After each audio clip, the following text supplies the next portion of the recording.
Okay, this might have been a really bad idea.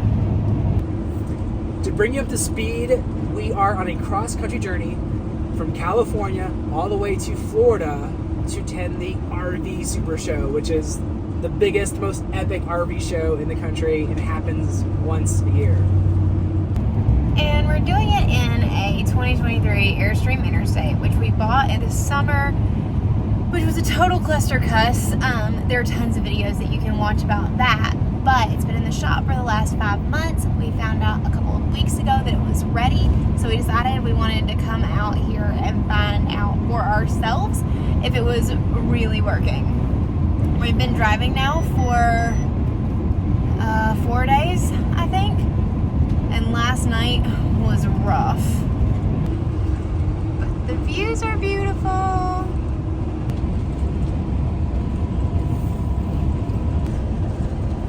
Now, if you've been following along for a while, you know that we've had some issues with the power system on here, and we believe it is fixed. And the team at Airstream Adventures in California, specifically Sean and Matt, were so communicative the entire time it was at the shop, and I really do feel like they gave it their absolute best effort.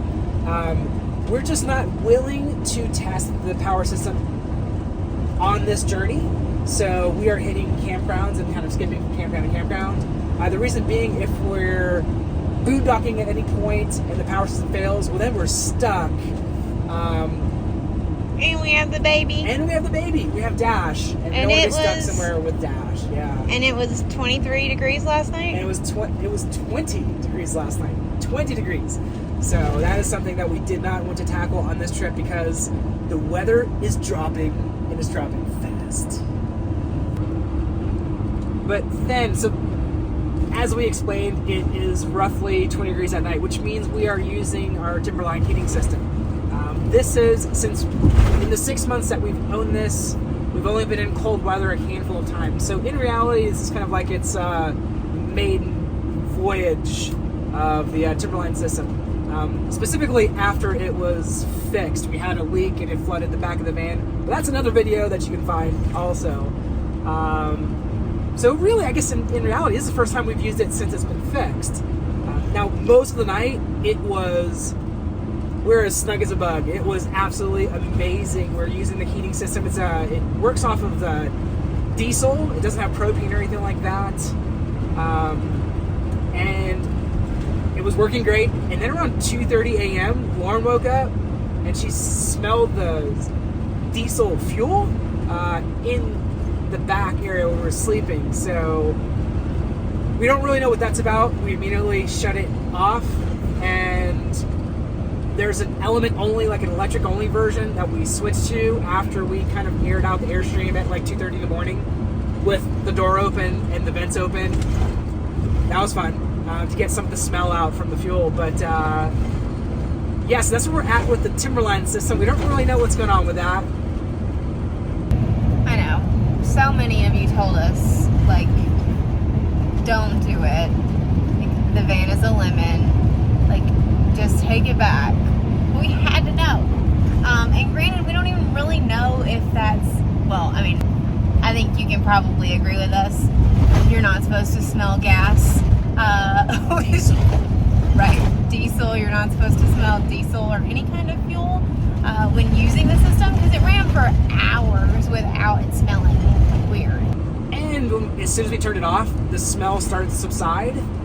Granted, we opened the windows and vented it out a bit, but that led us to believe there's definitely potentially something wrong with the heating system. At least the diesel aspect of it. It's still a new system for us. We're still learning our systems on this trip, because this is essentially kind of our maiden voyage, like take two. So yeah, that's where we're at with that. The good news is that the electric version of the system was able to keep the van warm enough to get us through to the morning. So that being said, it was pretty chilly. So we've decided that we're not going to run the system again with the gas until we can talk to an expert about it. Diesel. Unfortunately, okay, diesel. Sorry, Daniel's correcting me like every 5 seconds. unfortunately, it's Sunday, and tomorrow happens to be a holiday, aka New Year's Day.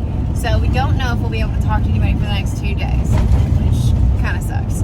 We're gonna try, but still kind of sucks.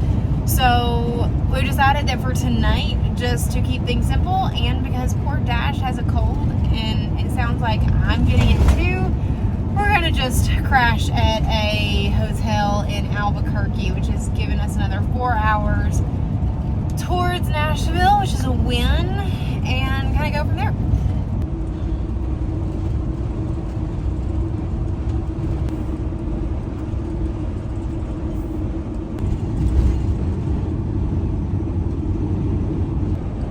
Now, one thing that we have not yet talked about, which we kind of took for granted when we picked up the van, is the fact that Vinny and Ivan the Great over at Vinnies Airstream fixed all of the dings from the hail damage. And honestly, because they did such a good job, it didn't even come to mind when we picked up the van. I mean, they legitimately, it looks like it came right off the showroom floor. They did that good of a job. And just to bring up to speed, there were roughly like 17 little dings from hail, all fixed, all perfect. Looks like it came right off the showroom floor.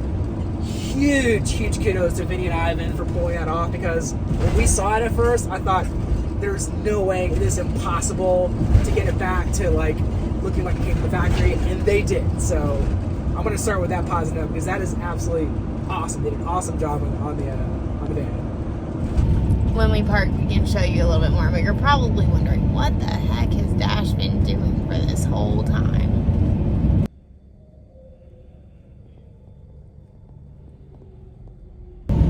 I guess if there's one positive of Dash having a cold right now, is that he wants extra sleep. So there's that. I think he's literally slept the entire time we've driven today, and we only have like an hour and a half until we get to Albuquerque now. So that's a win.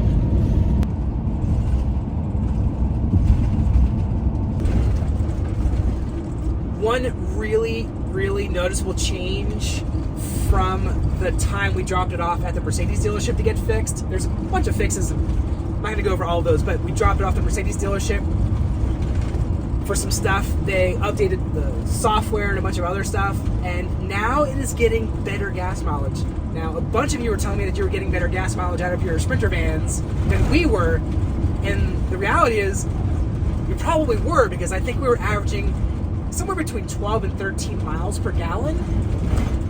We're essentially taking the exact same highways, and as it stands right now, I'm getting 14 and a half miles per gallon. So that's 2 miles per gallon more than we were getting before that last software update on essentially the same types of roads.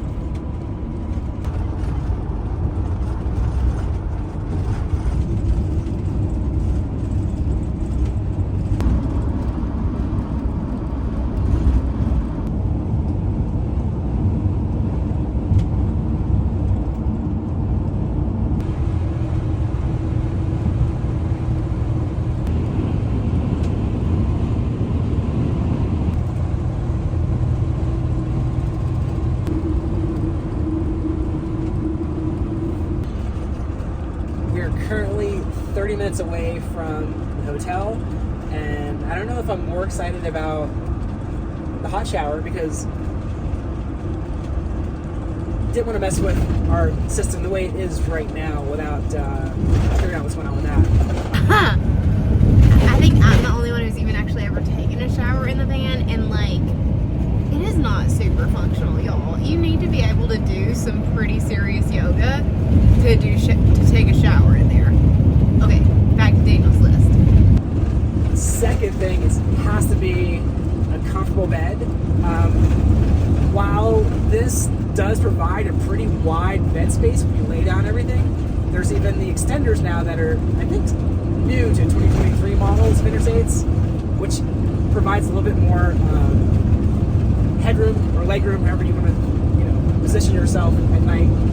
But it's just not super comfortable. We're kind of spoiled because in the other RV we have our Brooklyn bedding mattress, and it is amazing. So it's hard to compare that with seats that you're essentially just reclining.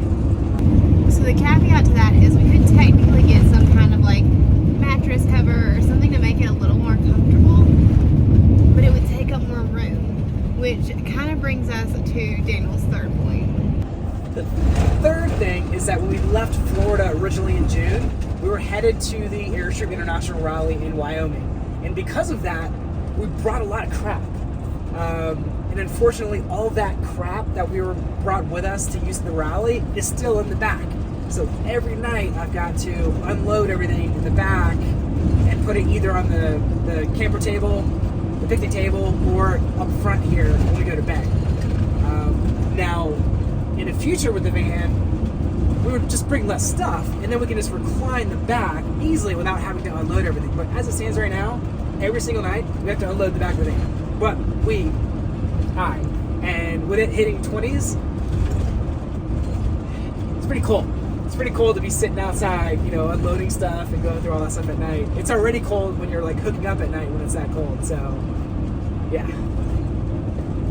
And by all that stuff, he means we've got like a pop-up tent, we've got multiple chairs, we have a pop-up a high chair for Dash. So there is quite a few things back there. We also have our Starlink system that's back there right now, which we're not even using as of right now. We're using our Verizon hotspots. People ask us about that a lot. So yeah, there's that. That's what all of that stuff means. But at least we're getting close to the hotel.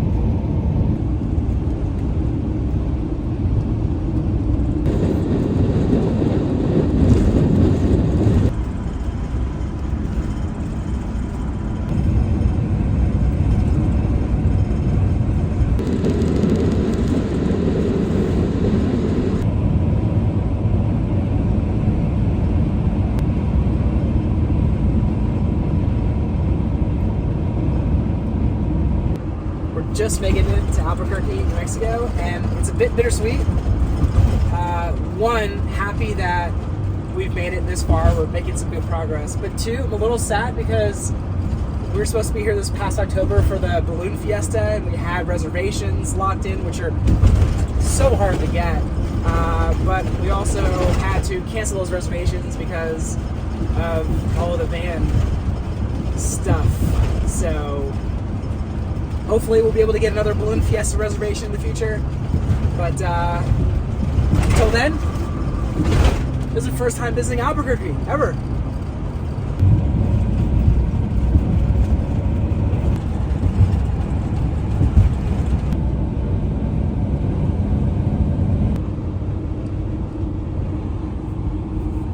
Not gonna lie, the sun is starting to set and it's already getting cold in the van. So considering the low is 24 tonight here in Albuquerque, I'm really not mad about the fact that we booked a hotel for this evening.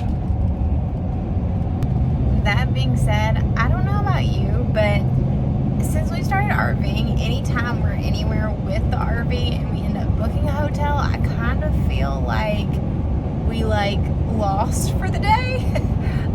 Like we're cheating or something. Have you had this experience? Have you booked a hotel on a night that you expected that you would be staying in your RV? And how did you feel about it? Did you feel like it was cheating, or is it just kind of like part of the journey? Leave a comment below.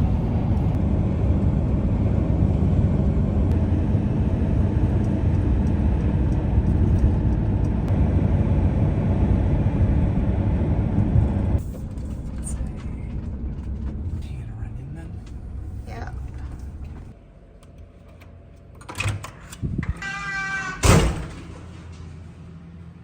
Gosh, dude, what are you doing? I was making a phone call part of your hotel rituals, Dash. Yeah. It's calling for room service.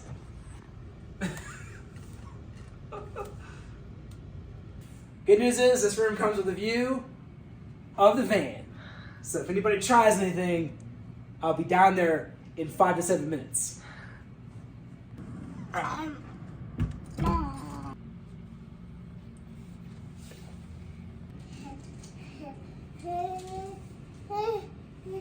You need to help up?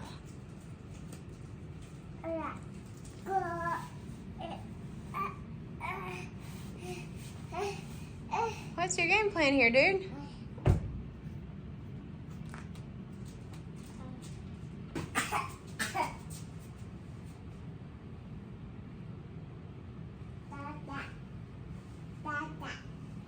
That's for you. Yeah. Yeah. What's your favorite part of the hotel? Cars. I don't know if they have cars.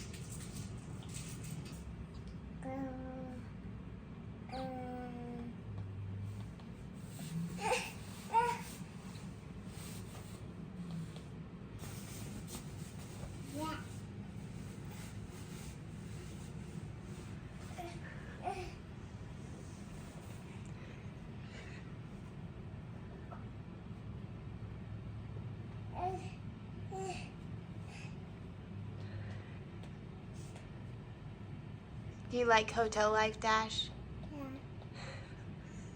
Yeah. Will our cross-country trip get better from here? Oh, I guess you'll have to tune in and see next week. But until then, my friend, make sure you wander local, because as you know, it's good for the soul.